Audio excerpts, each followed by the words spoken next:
Bharatiya Janata party ने संकल्प से सिद्धि अभियान के तहत आज रायपुर स्थित एकात्म परिसर में एक महत्वपूर्ण बैठक आयोजित की। बैठक में सांसद बृजमोहन अग्रवाल ने बड़ा बयान देते हुए कहा कि 2047 तक भारत को विकसित राष्ट्र बनाना है और पूरी दुनिया की अगुवाई भारत करेगा।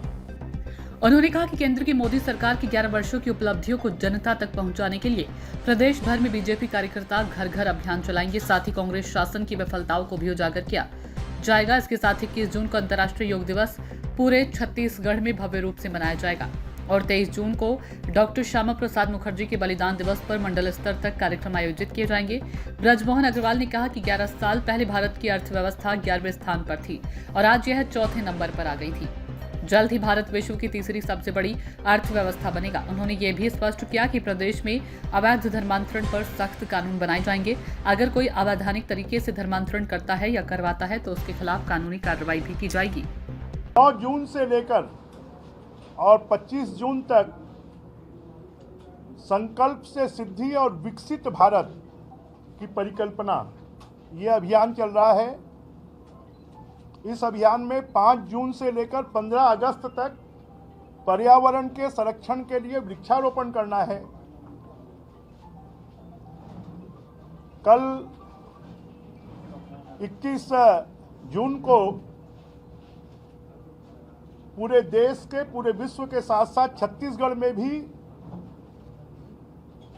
हर जिले में, हर ब्लॉक में और हर गांव में योग दिवस मनाने के लिए, क्योंकि ये भारत की बहुत बड़ी उपलब्धि है कि अगर यूएनओ में प्रस्ताव किसी ने रखा तो भारत ने रखा,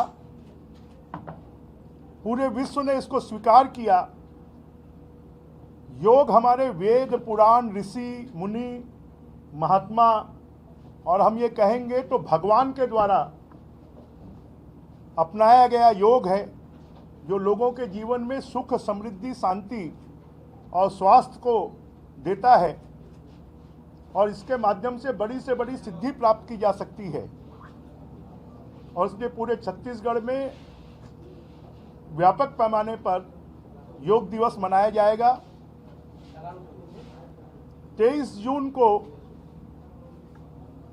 भारतीय जनता पार्टी, इसके पहले जनसंघ के संस्थापक श्यामा प्रसाद मुखर्जी जी का बलिदान दिवस है। आज उनके सपने को साकार करने का काम किसी ने किया है तो नरेंद्र मोदी जी ने किया है कि कश्मीर से धारा 370 समाप्त हुई है। तो 23 जून को पूरे देश में, पूरे प्रदेश में, सभी जिलों में, मतदान केंद्रों तक श्यामा प्रसाद मुखर्जी जी का बलिदान दिवस मनाया जाएगा। आज से 50 साल पहले पूरे देश में अघोषित आपातकाल लगाया गया था, इमरजेंसी लगाई गई थी, देश को जेल बना दिया गया था, देश के नेताओं को जेलों में बंद कर दिया गया था, प्रेस के ऊपर में सेंसरशिप लागू कर दी गई थी, लोकतंत्र की हत्या कर दी गई थी, चुनावों को टाल दिया गया था। और इसने नई पीढ़ी को कि आपातकाल क्या था और कांग्रेस ने किस प्रकार से लोकतंत्र की हत्या की, कांग्रेस ने कैसे पूरे देश को जेल बनाया, राजनीतिक दल के नेताओं को जेलों में ठूंस दिया, समाचार पत्रों के ऊपर में भी तालाबंदी कर दी, इस बात को पूरे देश को बताया जाएगा। और गांव-गांव, गली-गली, मोहल्ले, शहर, प्रदेश और देश विकसित भारत की जो 2047 की परिकल्पना है, उसके अनुरूप हर जनप्रतिनिधि और जनता को जागृत कर कर विकसित भारत बनाने के लिए हम सब लोग मिलकर एकजुट होकर काम करें।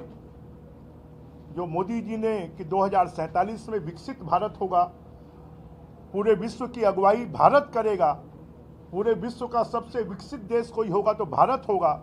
जो भारत आज से 10 साल पहले विश्व की इकोनॉमी में 11वें नंबर पर था, वो पिछले वर्ष 5वें नंबर पर आ गया, इस वर्ष 4थे नंबर पर आ गया और आने वाले समय पर विश्व की तीसरी इकोनॉमी भारत बने, ये जो परिकल्पना है उस परिकल्पना को साकार करने के लिए बीजेपी का हर कार्यकर्ता जनता को साथ में लेकर काम करे और 1951 में जनसंघ की स्थापना से राजनीतिक दल बनाकर जो संकल्प लिया गया था उस संकल्प को पूरा करने का काम, चाहे धारा 370 समाप्त करने की बात हो, चाहे अयोध्या में राम मंदिर बनाने की बात हो, चाहे सामरिक रूप से ताकतवर बनने की बात हो, इन सब बातों को अगर पूरा करने का काम कोई कर रही है तो वर्तमान भारतीय जनता पार्टी नरेंद्र मोदी जी के नेतृत्व में कर रही है। और इस बात को बताने के लिए पूरे देश में और पूरे प्रदेश में अभियान चल रहा है। वैश्विक पटल में भारत ने सूचना इंडिया के सभी दर्शकों को बधाई।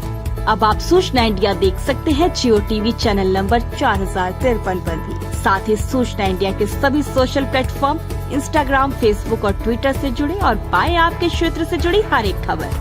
अगर आप खबरें पढ़ने में दिलचस्पी रखते हैं तो अभी लॉग इन करें www.सूचनाindia.co.in पर।